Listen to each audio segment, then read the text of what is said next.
Let me tell you a story that will change how you treat people. There was once a woman named Anna, soft-spoken, gentle, the kind of person whose kindness felt like a warm mug of cocoa on a winter morning, quiet, soothing, impossible not to love.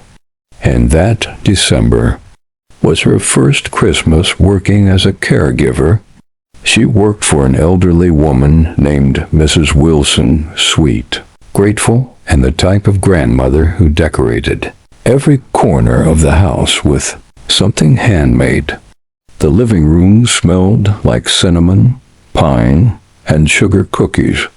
Christmas music played softly from an old radio. But the problem wasn't Mrs. Wilson. It was her son. But Christmas wasn't something Annie let bitterness ruin.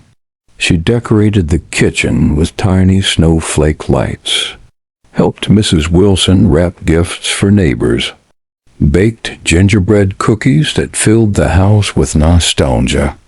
And each night she sat beside the elderly woman as they knitted little bread, stockings to hang by the fireplace. Mr. Wilson walked past all of it without a smile. But Anna stayed gentle.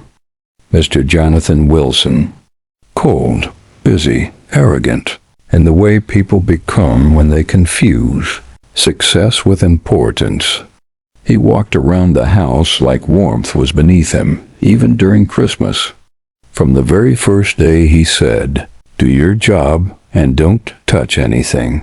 If something goes missing, I'll know who to blame, and don't rearrange any of my things."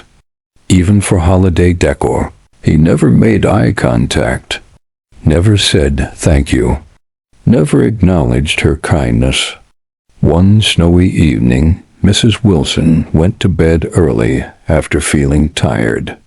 Anna stepped into the living room to turn off the Christmas tree lights and froze.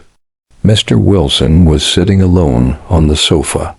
No laptop, no phone, just a man staring blankly at the glowing tree, its multicolored lights reflecting in his tired red eyes. He looked like someone trying not to fall apart. Anna didn't speak, didn't intrude. Instead, she walked to the kitchen, brewed a warm cup of peppermint tea, added a small candy cane, a little Christmas touch, and placed it quietly beside him. He didn't look at her, didn't thank her, but he held the cup between his shaking hands and drank. The next morning, the teacup and the candy cane wrapper were washed, dried, and placed perfectly back on the counter. A small shift, a tiny crack in the armor. As Christmas got closer, Mrs. Wilson's health declined. She didn't have the energy to decorate the tree anymore, so Anna finished it. Red ribbons, golden bells, a handmade dew ornament from Mrs. Wilson's childhood. Mr. Wilson passed by occasionally, paused, looked at the lights longer than he intended, but said nothing. On Christmas Eve morning, Anna helped Mrs. Wilson bake gingerbread, though the old woman could barely stir. Mr. Wilson stood in the doorway, watching his mother laugh softly as Anna wiped flour from her cheek. Something softened him then, just a little. But life doesn't pause for holidays, and Mrs. Wilson's heart grew weaker. On Christmas morning, before the sun rose, Mrs. Wilson slipped quietly into peaceful rest, the house filled with subdued grief instead of Christmas carols. Family came with casseroles instead of gifts. Mr. Wilson didn't cry, didn't bend, didn't look at anyone. At the small memorial gathering, he stood stiff like a statue carved from ice. Everyone whispered that he was cold, but Anna knew better. That night, once everyone left, Anna went to tidy Mrs. Wilson's room, but the door was already open. There he was, Mr. Wilson sat on the floor in front of the Christmas tree Anna had decorated with his mother. The room glowed softly from the lights.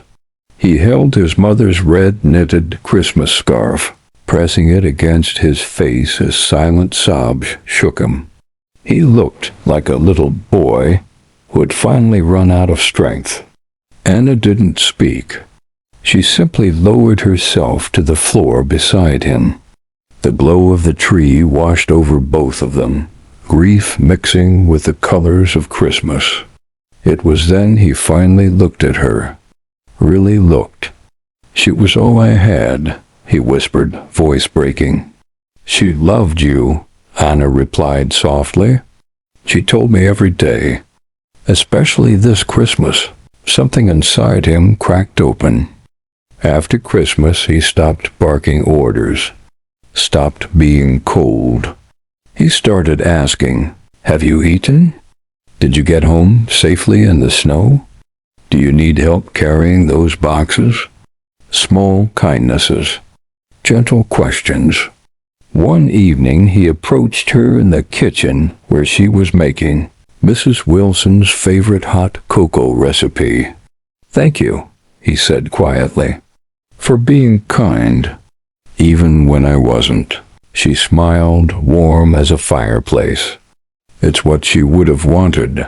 Christmas after Christmas, they built new traditions, decorating the tree together, baking the gingerbread Mrs. Wilson loved, hanging the little red stockings Anna and the old woman knitted, lighting a candle for the one they missed.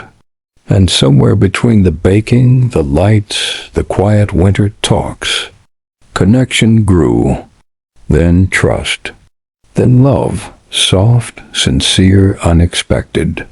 People asked how an arrogant man and a gentle caregiver fell for each other. Anna would smile and say, "Because love grows where hearts soften, especially during Christmas." But the truth? She understood him, and he healed in the warmth of her kindness.